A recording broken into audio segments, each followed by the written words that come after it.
So migraine ఒక neurological disorder అని చెప్పొచ్చు. సో ఇది ఒక రికరెంట్ హెడేక్స్ అనేవి మనకు వస్తూ ఉంటాయి అండ్ చాలా తీవ్రమైన పెయిన్ అసోసియేటెడ్ విత్ నాసియా అంటే వామిటింగ్స్ రావడము, తర్వాత సెన్సిటివిటీ లైట్కి కానీ సౌండ్కి కానీ విపరీతమైన సెన్సిటివిటీ రావడము అండ్ కెన్ బి ట్రిగర్డ్ అంటే కొంచెం మానసిక ఒత్తిడి కానీ లేదా కొన్ని రకాల ఆహార పదార్థాలు కానీ కొద్దిగా హార్మోన్ చేంజెస్ అయ్యా కానీ మనకు ఆ తీవ్రంగా అనేది హెడేక్స్ అనేవి ట్రిగర్ అయిపోతూ ఉంటాయి. సో ఇది మైగ్రేన్ డెఫినేషన్ అని చెప్పొచ్చు.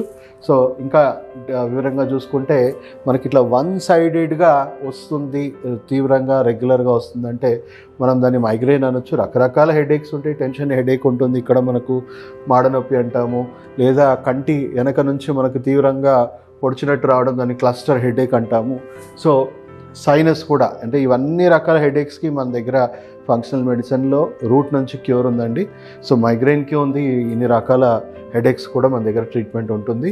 సో ఇంకా డీప్గా మనం మైగ్రెయిన్ ఎలా ఐడెంటిఫై చేయాలి, ఇంకా డీప్గా మనం సిమ్టమ్స్ చూసుకుంటే తీవ్రమైన హెడేక్, డిజీనెస్ రావడము, వామిటింగ్ సెన్సేషన్స్ రావడము, వామిటింగ్స్ అవ్వడము, లేదా ఫ్రీక్వెంట్గా ఆవలింపులు రావడము, నెక్లో తీవ్రంగా స్టిఫ్నెస్ రావడము, మూడ్ బాగా డిస్టర్బ్ అవ్వడము, కాన్స్టిపేషన్ రావడము, తర్వాత బ్లర్డ్ విజన్ చాలా బ్లర్గా రావడము, ల్యాక్ ఆఫ్ స్లీప్ నిద్ర బాగా డిస్టర్బ్డ్గా ఉండడము, కొంచెం వాతావరణం మారిపోయిన చల్లగదనం వచ్చినా కూడా మనకి సెన్సిటివిటీతోని వెదర్ కండిషన్కి రావడము, లేదా సౌండ్స్తోని రావడము, లేదా స్మెల్ కొన్ని రకాల స్మెల్ చూడగానే తీవ్రమైన హెడేక్ వచ్చేయడము, లైట్ సెన్సేషన్స్ రావడము, ఊరికే థర్స్ట్ పెరిగిపోవడం. సో ఇన్ని రకాలుగా సిమ్టమ్స్ మనకి మైగ్రెయిన్లో చూడొచ్చు.